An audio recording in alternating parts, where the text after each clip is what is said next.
Bloomberg Audio Studios. Podcasts, radio, news. Good morning, I'm Nathan Hager. And I'm Karen Moscow. Here are the stories we're following today. Karen, we began in the Middle East and some late breaking news. Israeli Prime Minister Benjamin Netanyahu is accusing Hamas of reneging on parts of a ceasefire agreement that looked set to pause more than 15 months of fighting in Gaza starting Sunday. Netanyahu's office says new demands by the Palestinian group are an effort to extort last-minute concessions. We get more from Bloomberg's Ethan Bronner. I mean, there are numerous details, which prisoners will be released, on what kind of schedule, all sorts of things that are not necessarily all written down. And so it's easy for one side to say suddenly the other side is making new demands. And, you know, fundamentally, they have such different goals. The goal of Israel is for Hamas to be destroyed and eliminated in any position of power in Gaza. And the goal of Hamas is to retain its power and drive Israel out of Gaza. So ultimately, they're on a kind of collision course, even though they're theoretically negotiating a compromise. Bloomberg's Ethan Brunner notes under the terms of the agreement, Hamas would release 33 hostages taken on October 7th, 2023, while Israel would pull out of populated areas in the Gaza Strip and release hundreds of Palestinian prisoners. Hamas says it is committed to the ceasefire deal announced by the mediators.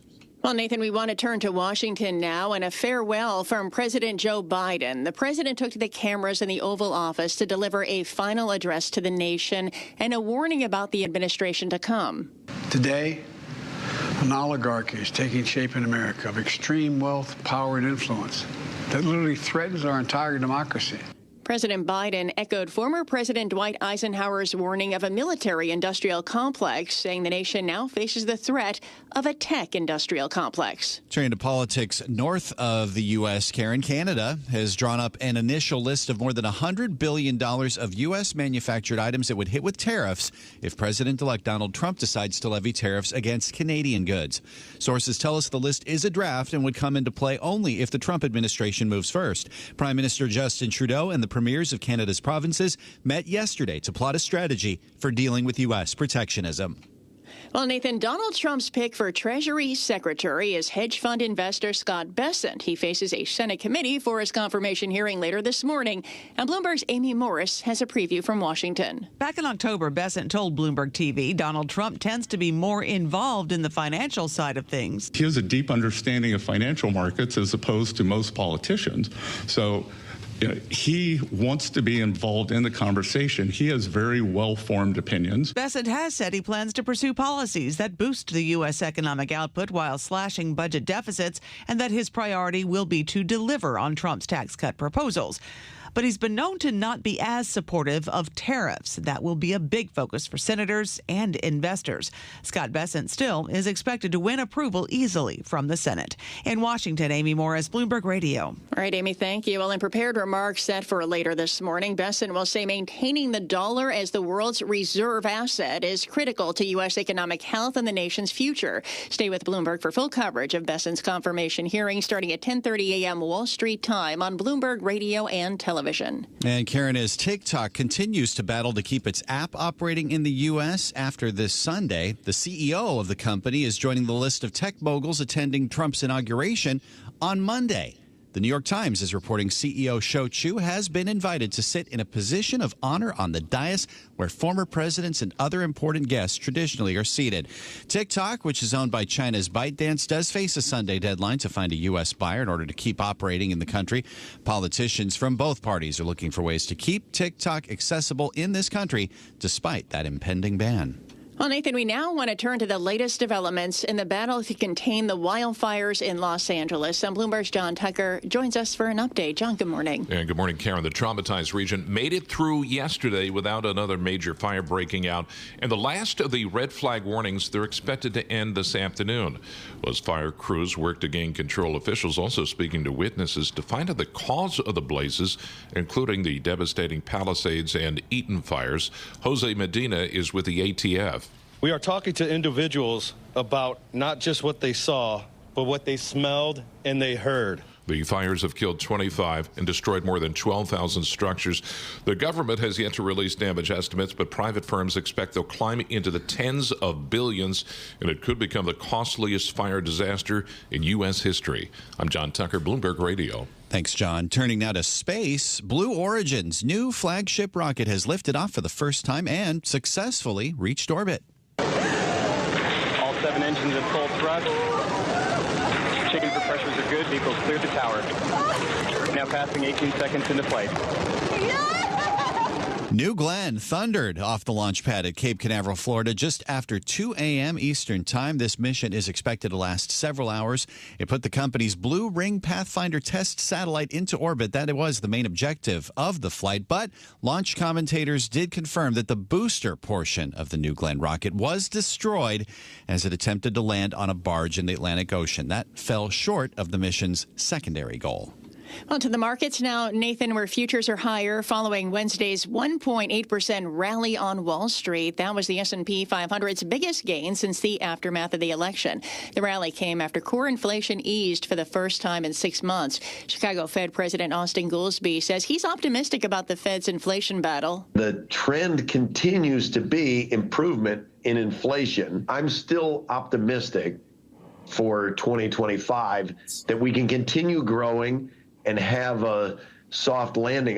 Chicago Fed President Austin Goolsbee. Investors are now betting the central bank is likely to lower its benchmark interest rate by 0.5 percentage point this year. And bank earnings continue this morning, Karen. They come after blowout results yesterday from J.P. Morgan Chase, Goldman Sachs, Citigroup, and Wells Fargo. We get more from Bloomberg Intelligence senior banking analyst Allison Williams. Certainly the bar has been raised for Bank of America and Morgan Stanley after strong sets of results from the other 4 big U.S. banks. We're expecting to see at Bank of America net interest income growth. We could see upside to the guidance in the near term. We've also seen good expense control and solid credit trends. We also expect to see at Bank of America. However, we note that their first quarter does tend to have seasonally higher expenses, so we could see that in their guidance. Allison Williams of Bloomberg Intelligence says so far the big banks have notched their second most profitable year ever. Time now for a look at some of the other stories making news in New York and around the world. And for that, we're joined by Bloomberg's Michael Barr. Welcome back, Michael. Thank you very much, Karen. President-elect Trump's pick for Attorney General Pam Bondi was in the hot seat on Capitol Hill yesterday, in the latest in the series of confirmation hearings for the incoming administration. During her confirmation hearing, Bondi refused to say that Trump lost the 2020 election. Democrats on the Senate Judiciary Committee pressed Bondi on whether she will truly be independent from President-elect Trump. If confirmed, I will do everything in my power, and it will be my great responsibility to make America safe again. Bondi's confirmation is all but assured, with Republicans praising her. President-elect Trump has repeatedly expressed interest in either buying Greenland from Denmark or taking it by force.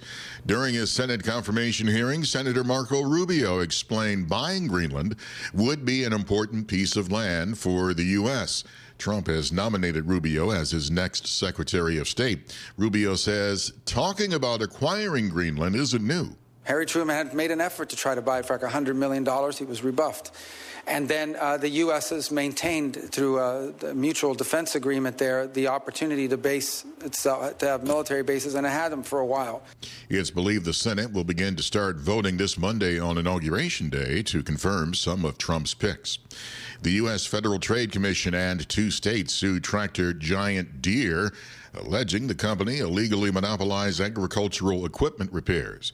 The FTC and state attorneys general from Illinois and Minnesota filed a complaint in federal court in Chicago saying the tractor manufacturer withheld key information and diagnostic tools from farmers and independent repair shops. FTC Chair Lena Khan spoke to Bloomberg. They've been steered into Deere's network of authorized dealers, which practically means they're paying more And especially for farmers that live in rural areas, it means they sometimes have to drive hours to even get to the nearest dealer. Deere's vice president of aftermarket and customer support said in a statement the lawsuit is meritless. The FDA is ordering food and drug makers to remove a dye called Red No. 3 from the products consumers eat and drink. The colorant was banned from cosmetics and non-oral medications decades ago because a study showed it caused cancer when eaten by rats. Global news 24 hours a day and whenever you want it with Bloomberg News Now. I'm Michael Barr, and this is Bloomberg, Karen. All right, Michael Barr, thank you.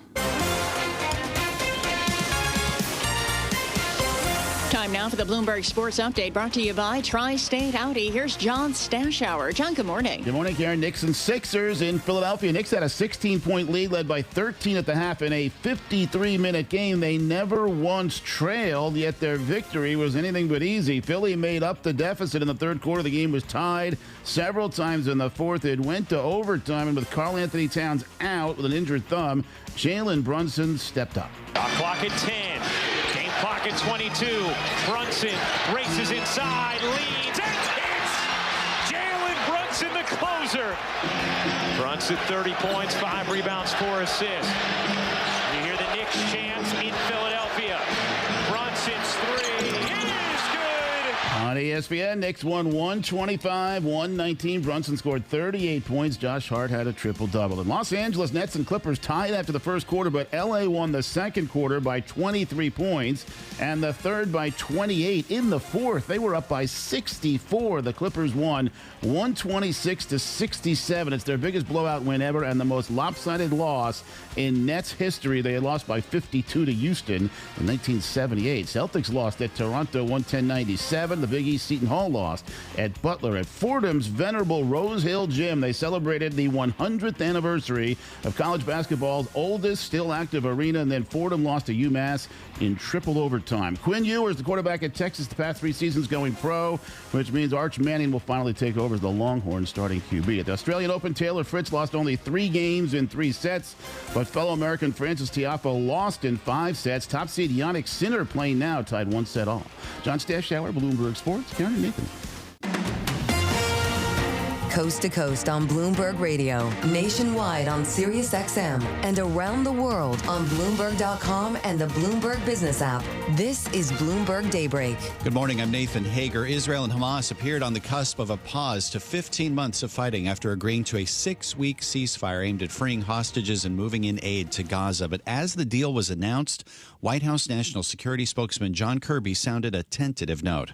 Now comes the real hard work of putting the modalities of the plan in place and executing to it over the course of the weeks and months ahead. And that's going to be tough work. But John Kirby's words may be ringing true this morning as Israel now accuses Hamas of reneging on parts of the deal. For the very latest, we go to Tel Aviv and check in with Bloomberg News Israel Bureau Chief Ethan Bronner. Ethan, good morning. What is Israel accusing Hamas of? Do we have a sense of what aspects of the deal that Hamas is accused of reneging on? They haven't specified. Earlier in the day, the Prime Minister's office complained that Hamas was asserting that it had the right to choose all of the prisoners that were going to be released by Israel rather than clearing them with Israel, and that Israel said that was not part of the agreement.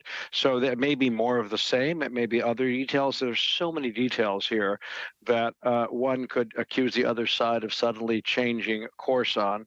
I think it's important to say something else, which is that the deal is facing a fair amount opposition in the government, on the far right of the government, to parties that the coalition relies on to continue to exist, are threatening to possibly leave the government over this deal. So these two phenomena may be related. The Prime Minister's statement complaining about Hamas and the opposition here in Israel. So then, Ethan, does this mean at this point that the deal is off, or is there still a chance that this can be salvaged? Well, the deal is not yet on. I wouldn't call it off. I would have to. I just don't know the answer to that. I think that if in theory Hamas responds, it's already responded and said that's not true. We're not doing anything that you're accusing us of. But if they somehow work out those details, I would imagine that the cabinet here would pass it. But they have. prime minister has announced that he's not even going to hold a vote in the cabinet until he solves this Hamas last-minute problem. And it's very hard to know what this amounts to. I really can't answer you. I don't know. Okay. Well, in the speech that President Biden gave last night, his farewell address, he mentioned the Gaza ceasefire deal as one of his accomplishments, saying it was going to be something that was going to be left to the next administration to implement. We've talked before about the massive U.S. pressure that's been put on both sides in these last few weeks during the transition. What could this mean for the U.S. in terms of its influence as we start to see this, sort of tentative doubt raised about this proposal? Well, I think you're right to raise the question, Nathan. I mean, in theory, everyone was giving a lot of credit to President Trump, incoming President Trump, for having squeezed this out of the Netanyahu and also from Qatar onto Hamas.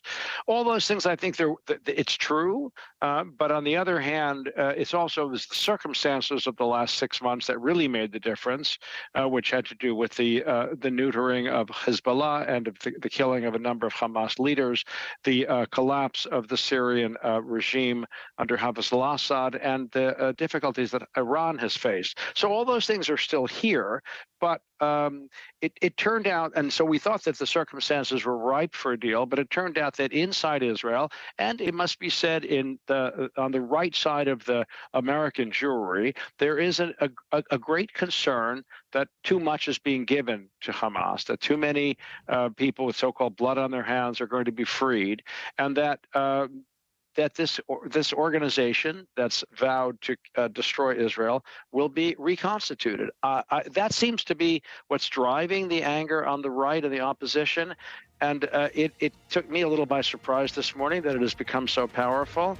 But we are in a situation where I don't know what's going to be. This is Bloomberg Daybreak, your morning podcast on the stories making news from Wall Street to Washington and beyond. Look for us on your podcast feed by 6 a.m. Eastern each morning on Apple, Spotify, or anywhere else you listen. You can also listen live each morning starting at 5 a.m. Wall Street time on Bloomberg 1130 in New York, Bloomberg 99.1 in Washington, Bloomberg 92.9 in Boston, and nationwide on Sirius XM Channel 121.